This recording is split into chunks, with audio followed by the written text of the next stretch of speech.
Hi, everyone, and welcome to this week's episode of Rock Your Shine after you have been cracked wide open. I hope this year is getting off to a great start for all of you. I am super excited about our episode today. It is a feel-good episode, and I have with me two amazing women. I have Christine Connors, and Christina is a professional singer. She is working on releasing right now Christina's Cottage, where she does a musical series for preschool children and their families to help foster emotional regulation and resilience.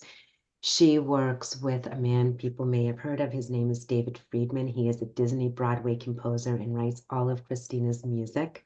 Also with me today, I have with me Terry Clark Murphy, and she is the founder and chief enthusiast of what we're going to be focusing on today, which is the Chickadee healing. You can see right in back the Healing Chickadee, sorry, and I've also got my little chickadee right here.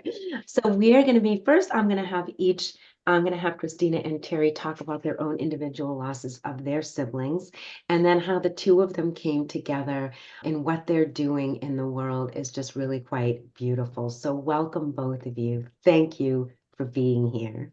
Thank you. Thank So, you. Christina, let's start with you. Talk to us about your loss of your brother, and then we'll do the same with you, Terry, and then we'll get deep into what you're doing together.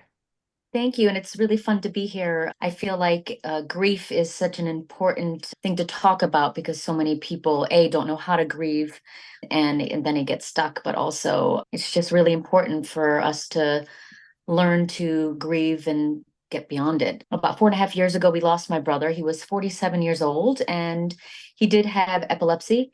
And he had a complication with an epileptic seizure. So he had passed away, and it was extremely traumatic for our family. It was just, so now I'm the only child left. We did lose our father, my dad, last November. So now it's just me and my mom left. So it's interesting. I look back at it and I feel like I've been running away from grief and challenging emotions my entire life. And then I hit my 40s and I get bombarded with, two pretty intense losses. And so it's been very trying at times, but also cracked me open, to be honest with you. It really helped me find a purpose.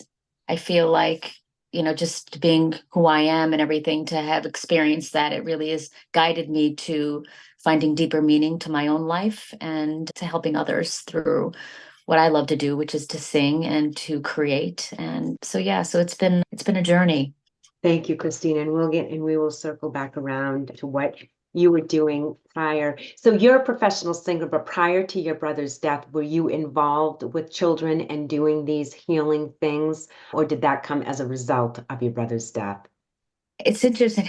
I wouldn't say that it was my brother passed away and then we decided to do this. It just so coincidentally happened to have literally happened at the same time. My brother passed away, and Terry already had me in mind to be the voice of the Healing Chickadee. And it was Um, kind of like, oh, wow, now I can really sink into this voice. And, it's almost kind of like I look back at it, it's like really the opportunity to heal my own inner child and grieving. And I don't know, I always believe we get what we need in life. And so Terry asking me to do this was a really true blessing for me on many levels. And yeah, literally at the same time.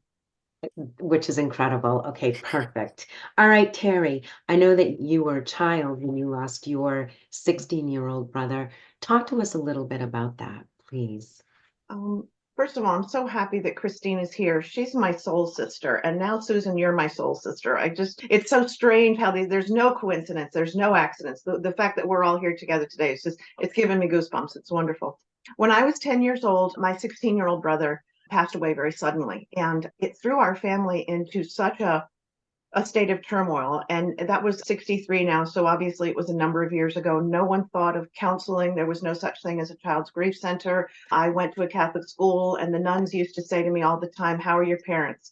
You need to take care of your parents. And I was 10 years old. It was really scary. And I think it started a lot of anxiety and a little bit of somatic response. Because he died, he had blood clots in his legs, and his legs swelled up and no one noticed it. He was medically misdiagnosed and then mismanaged, and he passed away very quickly. So at that point I became any authority figure, I figured they didn't know what they were talking about. And I kept looking at my legs to see if they were getting bigger. And I think that children are really wonderful observers and terrible interpreters. And I think that's really true for when I was a kid. And I heard lots of muted conversations. And this is hard for me to even say, but I needed help and I didn't get any help.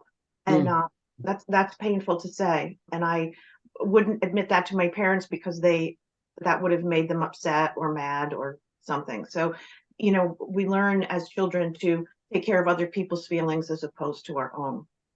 And thank you for that. And I know that I did have the opportunity to talk to both of you prior to this recording. And Terry, you and I went into quite a lot of detail in terms of what you dealt with as a child. And what I love so much about with what both of you are doing is bringing that awareness that if we are old enough to love, we are old enough to grieve. And I shared with both of you that I ran groups at the Center for Grieving Children for many years, and those grief groups start at 3 years old. And I think because children grieve so differently than adults, that often parents don't even recognize what is grief and how is that being expressed and how do you talk to a 3-year-old about loss. And I think that why I was so taken by what you are doing in the world of the Healing Chickadee and this beautiful, you've created I want to say like an interactive story, right? Where these children can really experience their grief through story and through these birds and this incredible singing, Christina, that you do. And so what I would love to talk about now, and please let this be interactive between the two of you, talk to us about the Healing Chickadee. Okay. Christina and I met and she sat next, she was just so friendly and wonderful. She has this incredible heart. And when I first met Christina, I probably, I'm just gonna be completely open with you guys. I thought she and I can't be friends. She's talented and pretty and wonderful. And I just felt like, I don't know, I just didn't feel like and then she was also so spiritually mature. And I just felt like I didn't have, the wherewithal to be her really good friend. And one of the things that has happened is she and I have worked together now and known each other for so long that she's really helped heal me of that idea that I'm somehow not worthy of fabulous, amazing, deep friendship. So every bit along the way, she and I have just learned together. And Christine, I'm just going to start to tell her a little bit about, we wanted to create something for children, the social emotional health of children. We felt so strongly about it. And as the universe or God or whatever it is you want to call it, we came up with a thing called the Soulful Forest. And the Soulful Forest is this extraordinary, amazing place. And if now's not the appropriate time to tell you all the places in the Soulful Forest, we can go, Christina and I, we can go into that later. But the one of our first projects on this was the Healing Chickadee. And it was born of my experience with my brother. And then as this was taking off, is when Christina lost her brother. And I thought it was just extraordinary. And we wanted to reach children. And then David Friedman, jumped in and it's just been extraordinary. And what's so really great about it is each of us, the three of us, our intention in our hearts are so passionate about doing this kind of work. So it's such a natural unfoldment for us all. And no one needs to try to convince anyone of anything. It's, whenever we ask David to do something, he goes, what do you need? It's so, we're all such in the same lane as far as service. And when that happens, miracles happen. It's incredible how it unfolds so effortlessly and joyfully. On some, God, I love this, right? Because I will talk about this sometimes on the podcast where, there's so much buzz out there around manifestation and our vibration and what does that mean? And I'm like, to keep it super simple, it's following what makes you feel good. That's what raises our vibration in love, right? And being in service doesn't even mean you need to be in a service industry. When we are doing what calls to our heart, we are raising that vibration and we are creating more love in the world. And we are always being of service. We are always contributing to the universe in some way based on our vibration. How we want to contribute is up to us. And that's why I love this story so much. And so here you are following this passion, but explain to us, what is the Healing Chickadee? Bring us into this story that you have created with the tweet hearts and everything that the Healing Chickadee is, how does it impact children? What, Christina, I want to start this and then I want you to go into the music part. Does that sound okay to you? Perfect. Okay. So we know that children are very tactile. So I love birds. Birds are very symbolic in so many ways of so many different traditions and faiths. And I just think there's something to them. So we decided to send out a little chickadee bird in a little custom made box. And the miracles, and of course, there's little holes in the box. There's little holes in the box so the bird can breathe, because even though it's plush, children understand. And it was a child that said this to me. You have to, how will the bird breathe? So the box maker who did this, he gave us such a deal on this, and it's such a cute little box. And there's a note on the bird that says, "Hi, I'm your healing chickadee," and it introduces Dee Dee the chickadee. And then there's a note here for the parents or the trusted adults, the loved ones around them, to go to a Tweetheart page on a website. It's a trusted website, and you go online and there are 12 videos from 12 different Tweetheart birds. And these are birds with words that help children communicate and connect with the trusted adults around them. Because sometimes if you just look for a 3 or 4 minute little video talking about discombobulated, because after the death of someone, children sometimes, the way they manifest it is they just can't seem to find their books. They can't find their clothes. There's a little bird named Raina the robin. She can't find her comb for her feathers. And Christina is the one that read all of she narrates all of these beautiful little videos.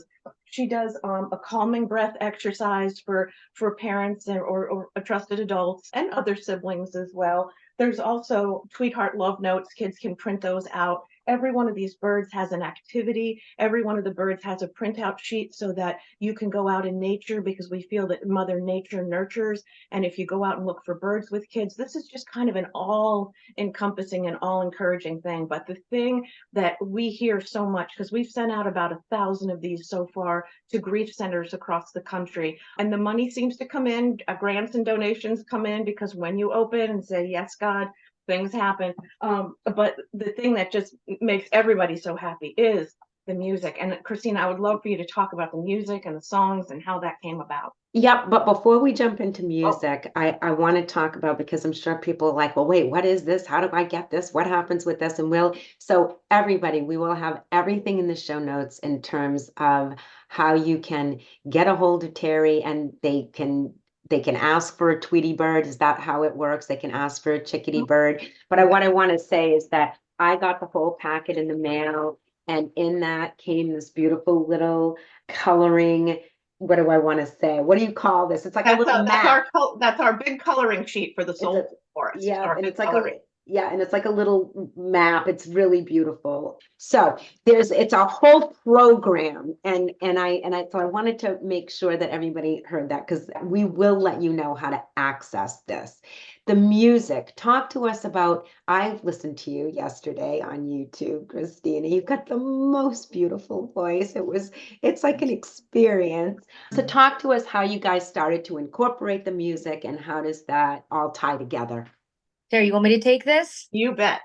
So yeah, I mean, me being obviously a believer in music as a vessel or a vehicle for healing, we are vibrational beings, as we've discussed. And because we're vibrational beings, it's really, I believe these songs are really sound healing. And, sound healing really is not necessarily, what you're singing about, but the intention behind the music. And not only between myself and the composer, it's like when you sing a song from your heart and in your authentic, heart space, people feel that. They feel that frequency, they feel that vibration. So the songs are just so healing but also inspiring. Like one of the songs is called "There Is Life," and it's about to have faith that even though you're going through a hard time, there's going to be light. Out of the darkness comes, it's in the silence when the songs come to be. What does that mean? It's when we get still, that's when the song comes. So it's about the ebbs and flows of life and trusting that we need both to heal and grow. And that's really all. I mean, David's music, his music is healing. It's incredible. It's so in alignment with this program. And as far as me as a singer, I mean, my first album was of all of his music, because his songs my heart speaks to. So, and then Terry asked us to do the music. It just made sense. How does the music, though, I guess what I'm asking is, how does it integrate with the program? So I go online, I get to access these videos, and then are your songs, is it part of the whole experience of when they go into, yes, that's yes, Terry, you're pointing. Not everyone is going to be looking at this video. Some people are only going to hear audio.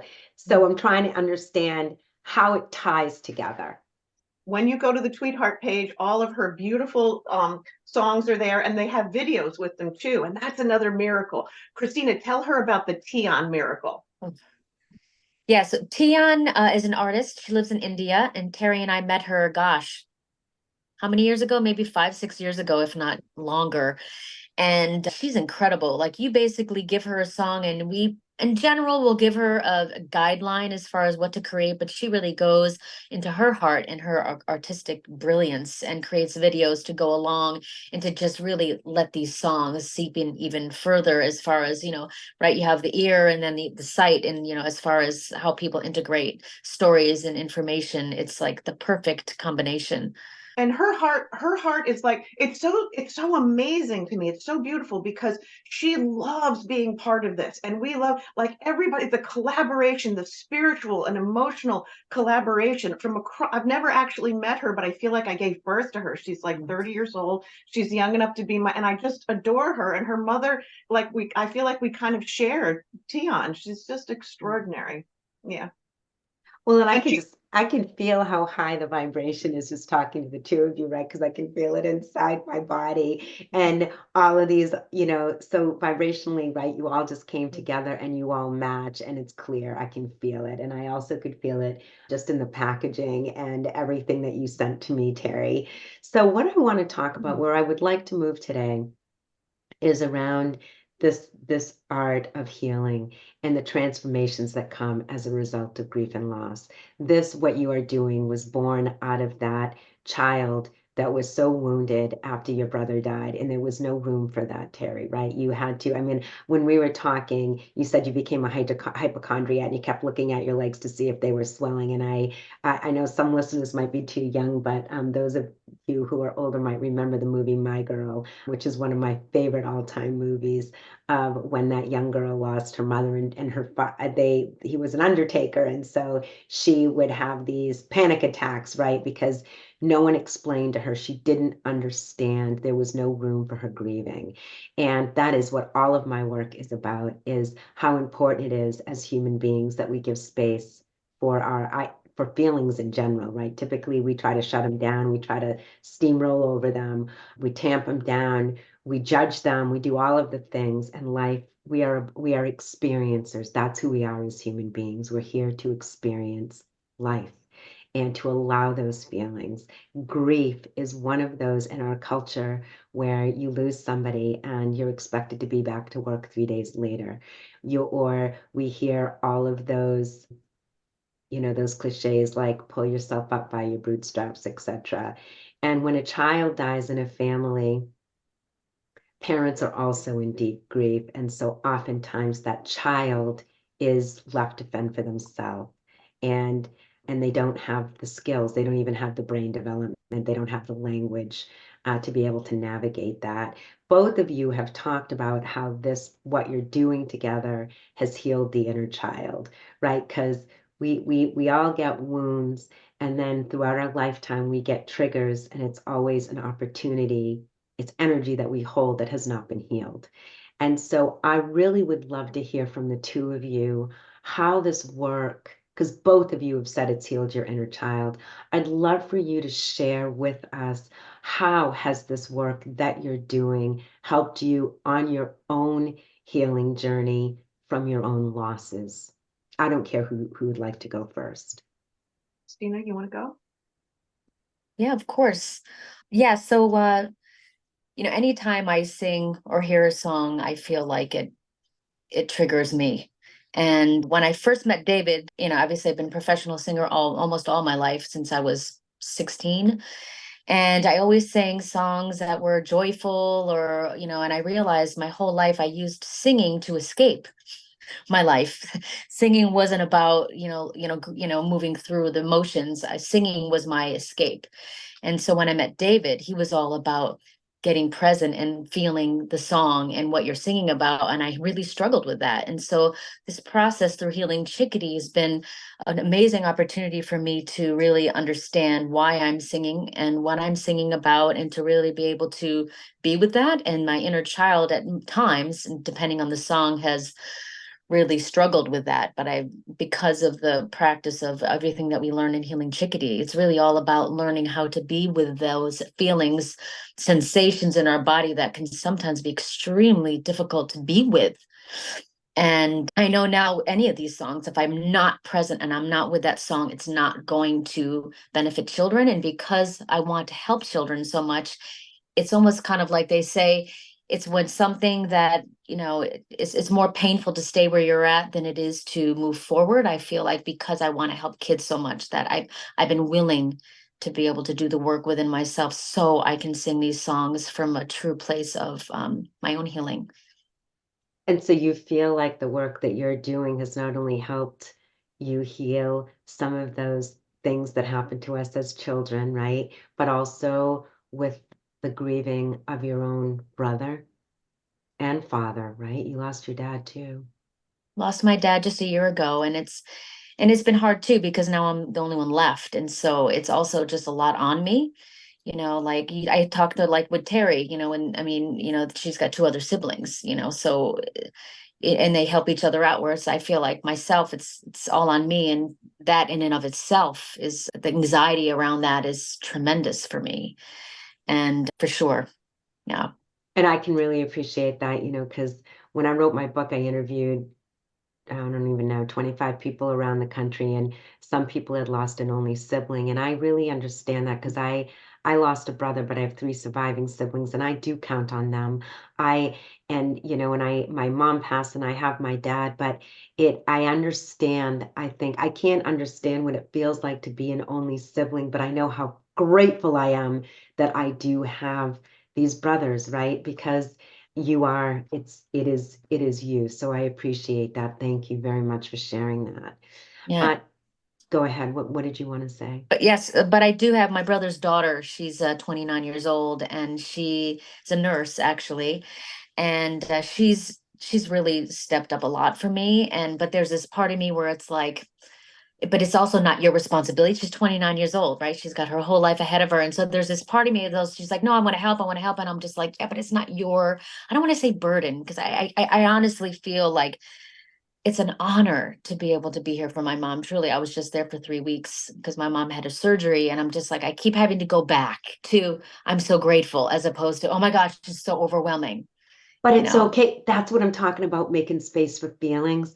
And it's okay to Yeah. feel overwhelmed. And it's And okay to love yourself through that. My mother had a severe stroke. There were days that I would get so frustrated, but I'm like, oh, a good person wouldn't get frustrated. These are the myths I'm trying to dispel, that we allow the feelings to come because we are experiencers, and to love ourselves through those emotions and not judge them, right? Because it is overwhelming too, and it can feel that way, and you can feel grateful at the same time. yeah, So, it's not like it's this or that, it's this and that. yes, and there's room for both. Totally. Thank you. So, Terry. I love what you just said about letting go of judgment, because when we let go of judgment of ourselves and our feelings, we let go of other people of what they should be feeling, and this is what you ought to do. And Yes. that makes room for compassion for ourselves and compassion for others. And I think that's the cornerstone of grief, is that we connect with compassion. And Yes. that's the whole thing with this. And I will tell you, my mom and dad just passed away last year. They were married 72 years. And like my dad used to say, 5 of them very happily. Yeah, he was great.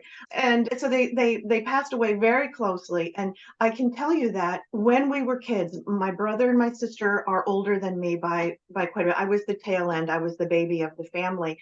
And when my brother died, we all went our separate ways. We hibernated within ourselves. I think you called it water skiing over your feelings. We were not there for each other. It was a family that was, and maybe I'm the only one in the family that will call it the way that it was, but it broke us. It broke us. It did not bring us closer together. So, and here's the healing part. I'm going to get a little emotional here.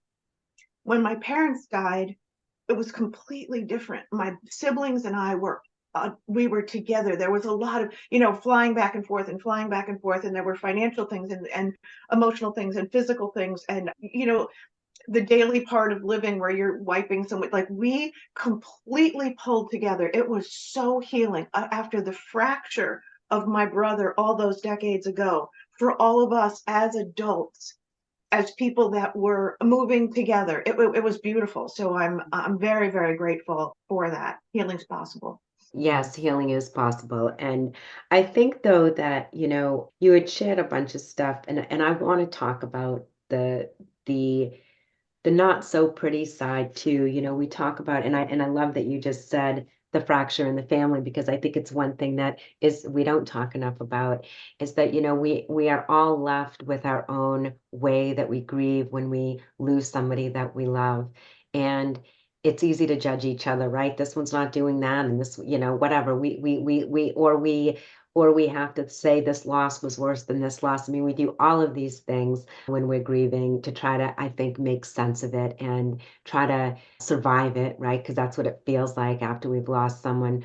But I think this idea of the fracturing of a family, that when kids die, parents also have to do their own grieving, right? So, and Christina, you might have felt this way as an older sibling, right? When my brother died, my siblings and I took over everything, so my parents didn't have to deal with it.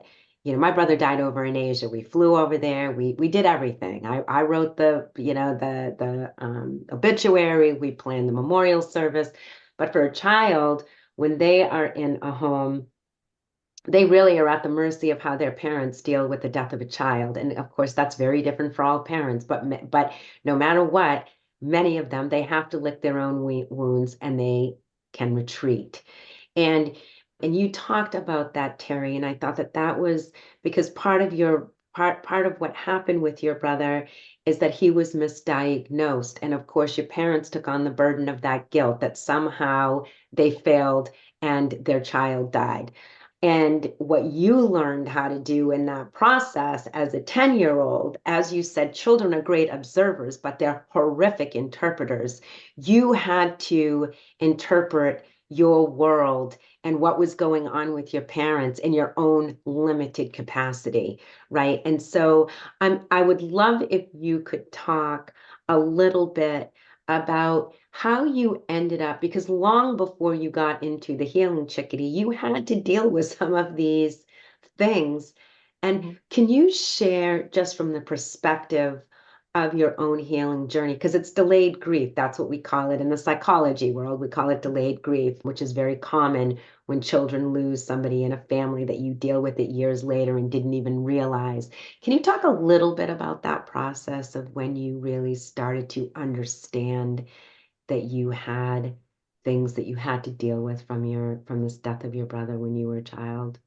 Sure. Christina, I think she used the term cracked open. And Yeah. I feel like it's in my older days, after I ran out of estrogen and my ovaries gave up, that it sort of cracked open because I was no longer taking care of my kids, that they were off on their own. And so there was nothing else to occupy. I work and stuff, but it would really cracked open for me. And I think that that's God, the universe, whatever you want to call it. Early on, when I had children, I don't judge my parents at all. I love them. I love them. Mm-hmm. God rest their soul. I was in a great deal of pain as a child.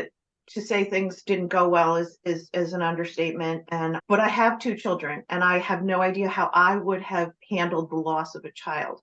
I can tell you when my first child was born, I ended up going into counseling because I was terrified she would die. I was That's terrified. where I was going. I was going to ask you, how did the impact of losing your brother impact you as a parent? And this is what I was Yeah. And continuing.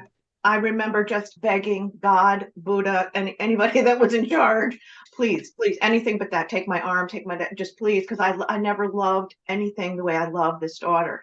And this counselor was just amazing and really helped me with that, because I was overdiagnosing her. I was overdiagnosing myself. I always had a tumor. I always had some fatal thing, a headache was the break, and that was it, and I was going to be gone by the end of the week. And those fears seem silly, like, and if you tell someone, they're like, you don't have a brain, but it was, the fears were very, very real for me. So one day, when she was maybe, I don't know, 5 years old, she was running around, and she said, sometimes when I'm out on the playground and I run, my heart hurts. It hurts my heart.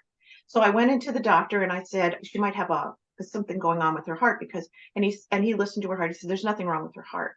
And so I said, but maybe we should do like an ultrasound, or we should do this, or we should do that. And he was irritable with me. I remember he was irritable with me. He goes, what are you trying to do here? And I said, because the counselor taught me to say, I go, when I was younger, my brother died. He was mismanaged, and I'm just so afraid that something's going to happen. And he, at that point, turned from irritated to me. He goes, you know what? We're going to do an ultrasound. He goes, but I'm telling you, there's nothing going on with her heart. And then it wasn't. And then a couple of weeks later, I said to her, I said, does your heart still hurt? When she goes, no, I'm good. But it was really helpful that I was able to express myself and say it. And then that doctor was able to hear it and help me through that. So being honest, communicating, negotiating, and connecting with someone else really does help. So it's been a long process. My brother died at Christmas time. And from that day on, Christmas was over in our family. So many things were over at that point, that when I had a child, rather than say, oh, Christmas was a horrible thing, I thought, you know what? That was 1971. This is 1984. This daughter deserves to have Christmas. So I let that go. So that's part of that healing process as well.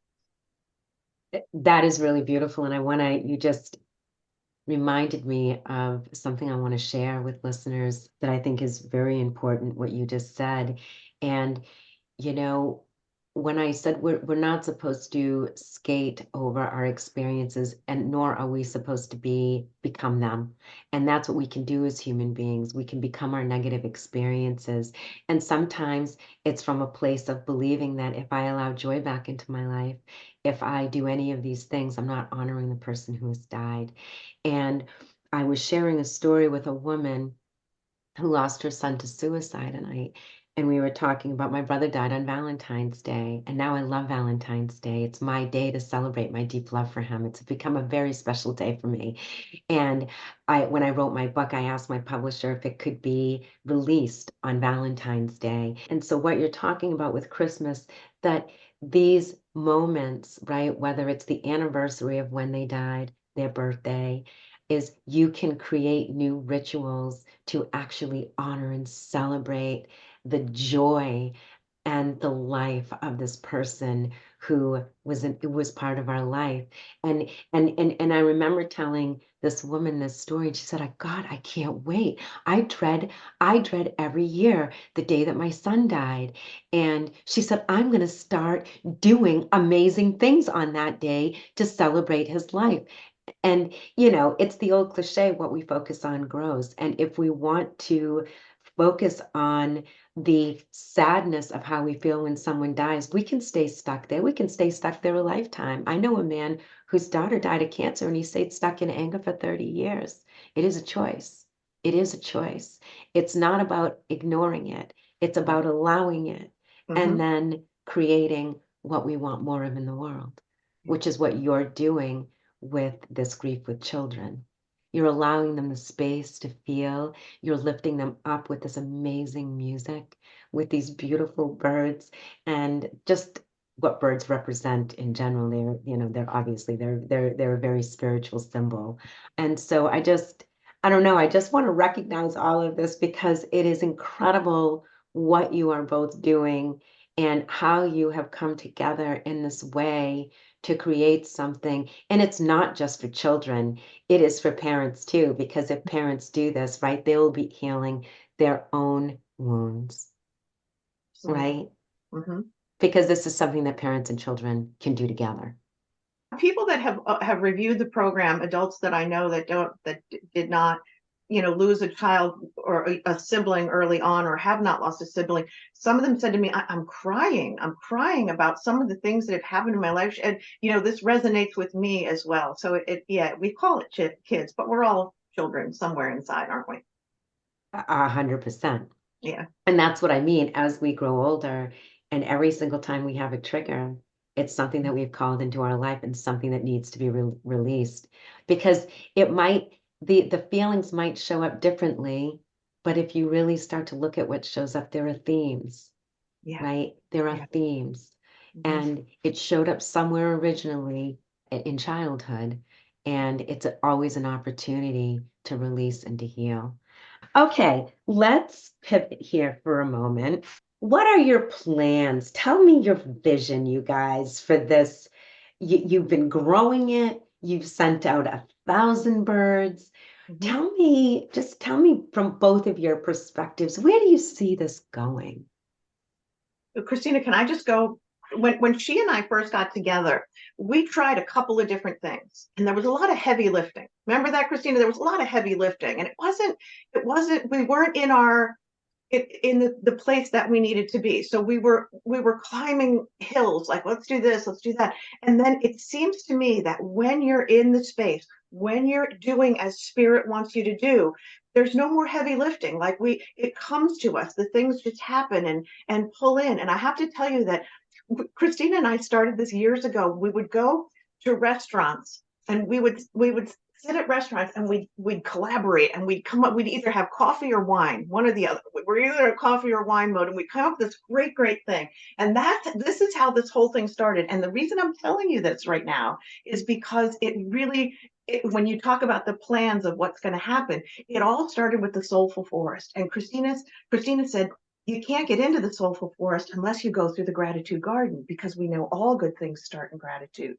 And then we encourage children to go up to the top of Mindful Mountain, where you learn to appreciate here and now. And what we need to tell parents and children is that sometimes in life you have to come down the river of resilience, where there's loss and pain and fear, but you always end up down at the reflecting pond. And at the reflecting pond, you get to see your face, to see what you've learned along the way.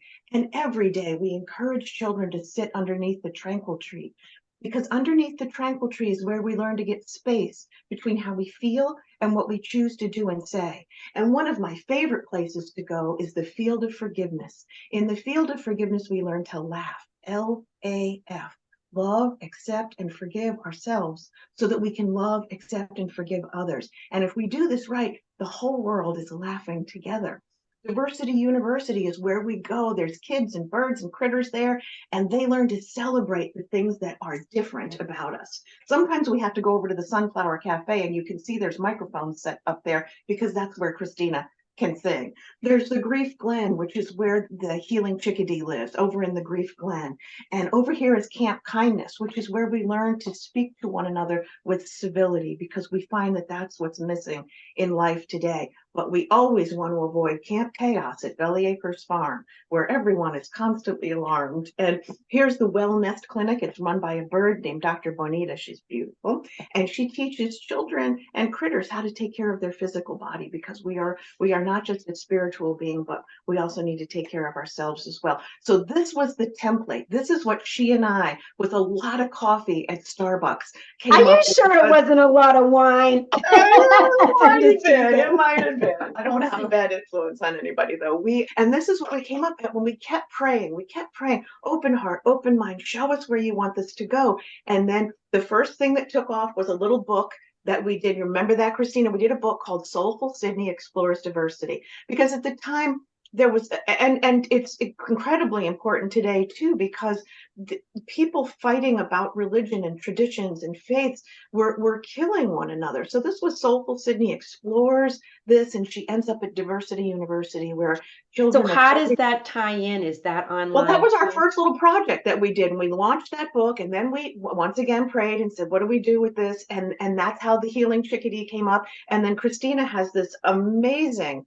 And one of the things we did was we were very generous with each other. We're like, okay, you do what you want in the forest. I'll do what I want in the forest. So she has her project. I have my project, but we have no possession. We have no possession, because that room, when you start doing that, the spirit stops. So I encourage her. I can't sing or do the kind of things she does, but we kick things around. In some ways, I'm kind of her muse, and I throw stuff around, and just the creative collaborative. So when you ask, what are we doing? She's kind of doing a thing, and then we're doing this together. We want this to go to every grief center. We want it to go into schools. We want it to go into, wherever it needs to go. So there's always the nonprofit part of, trying to, raise funds and that sort of thing. But Christina, talk about how it's taking off for you.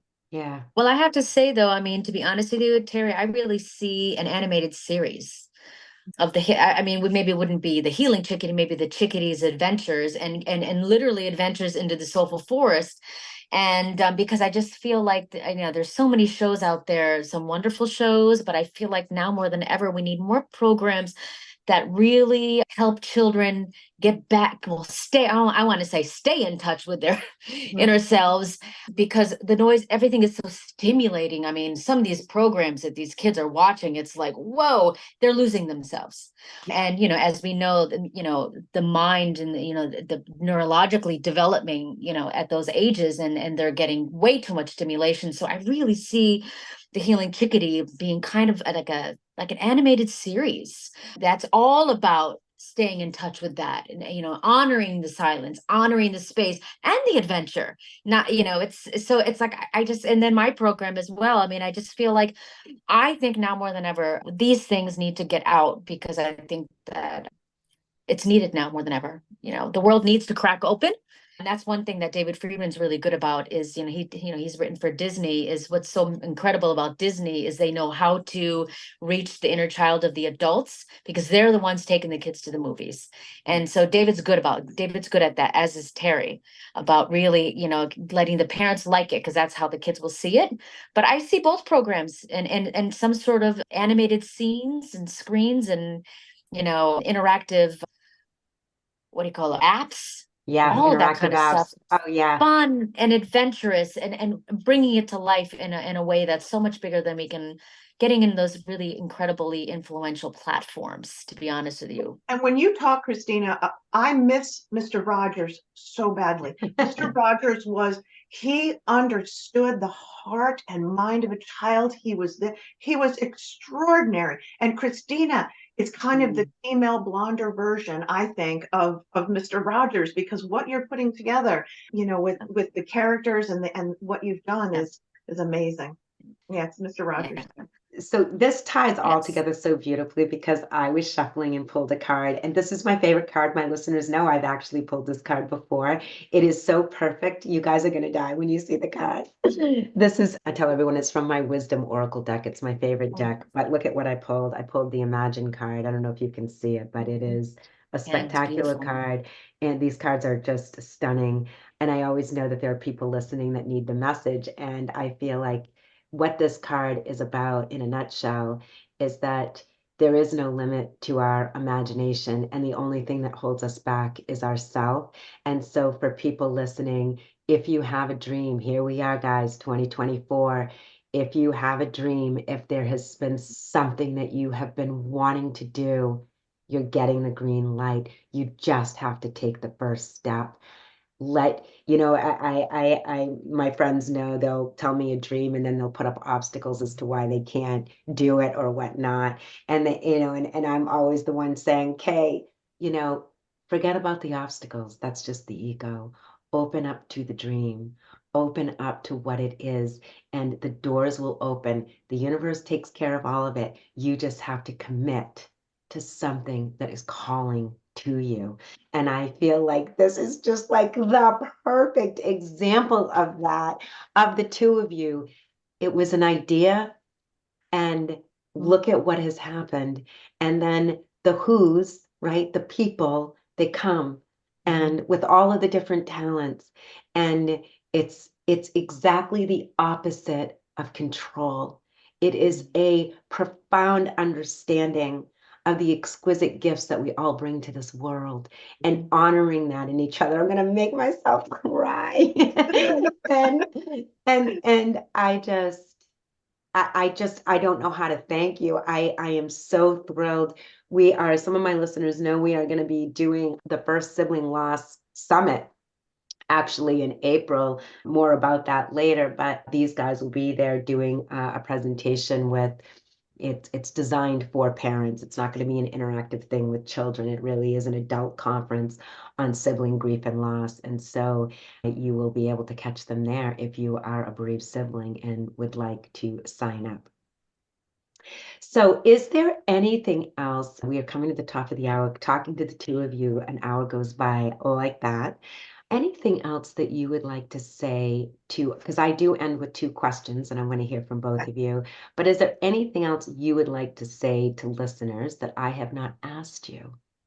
No, but I do just want to throw something in here. When we pack up the birds, when I pack up the birds in the boxes, I wish on every bird that a child, whatever child gets this, has a connection with an adult. And I envision that child having time with someone who really cares and is willing to hug them and hold them while they cry. And one of the things about Christina and I, one of the things I think that has worked so well is that she and I don't see obstacles. We get, we're sitting there at the table and we're thinking possibilities and opportunities. We don't see obstacles. So I think that's one of the reasons this has manifested in so many different ways. 100%. There's no question in my mind. Yeah. But also, though, if we did meet an obstacle, we would just pause. Mm-hmm. And we would just almost kind of let the obstacle be there and not resist it. And then all of a sudden it dissolves because it's like, and then, sometimes, and a lot of times these walls are opportunities that the universe is saying, this isn't the way, you got the right way, but this isn't the door. It's like, I just read a wisdom thing and it said something like, stop knocking on a wall and expecting it to become a door. And so it's like when a wall happens, we just kind of go, okay, that's not the person, or that's not the way. And then we just kind of like pause. And then all of a sudden Terry will be like, oh my God, I met this person. And then boom, we keep moving forward. So it's not about ignoring the walls, it's noticing the wall and knowing it's, as we know, everything happens for a reason. So we just it's let that turning wall around be and there seeing and all of then the doors that are available to you, right? That's what I teach as a therapist. And look at the other card I just pulled, milk and honey. So, and it's everything that you're talking about, when you follow those, what I like to call the bread, this is what you get. You get the milk and honey of life. What you focus on grows, guys. What you focus on grows. What you perceive, you receive. All of those things all mean the same thing. All right, two questions for each of you in the last 2 minutes that we have here together. First one is, right, because after we go through deep grieving and we're cracked wide open, the idea of what self-love means often changes. What does self-love mean to you? Christina, we'll start with you. taking time for myself. I'm a natural caretaker. I'm also a massage therapist, so it's my nature to take care of others. So to me, self-love is reminding myself that I deserve that nurturing as well, and the time and space to be with whatever I'm feeling and not to feel guilty about creating that space. Oh, beautiful. Terry, what does self-love mean to you? I breathe. I breathe. I think for many decades I didn't really breathe, and so when I find my head going crazy and some of the things that I say to myself, and I'm that really critical person that lives in there, I stop and I breathe and I let in self-compassion. That's one of the things that I do. Beautiful. Okay. I used to have something that I used to ask people to finish the sentence, hope is, but I've changed that word to faith very intentionally, not a religious connotation at all, but faith feels like a deeper knowing, a deeper trust. What does faith mean to each of you? For me, faith means listening to your heart. Beautiful. I love and having that. faith in that. I would agree with that. Listen to your heart and stay open, say yes to service, say yes to life. That's what that is for me. I adore the two of you. And we love you. Thank you so much for this uplifting. That's how I feel. I feel lifted. And I know our listeners are going to too, because I don't think you can listen to this interview and not feel lifted in some way. And as I said, I will have all of your links that you provided to us in the show notes. And I want to thank all of my listeners for tuning in. I trust that you will take something from this to help you on your own healing journey. I love all of you guys, and I will see you here next week. Bye for now.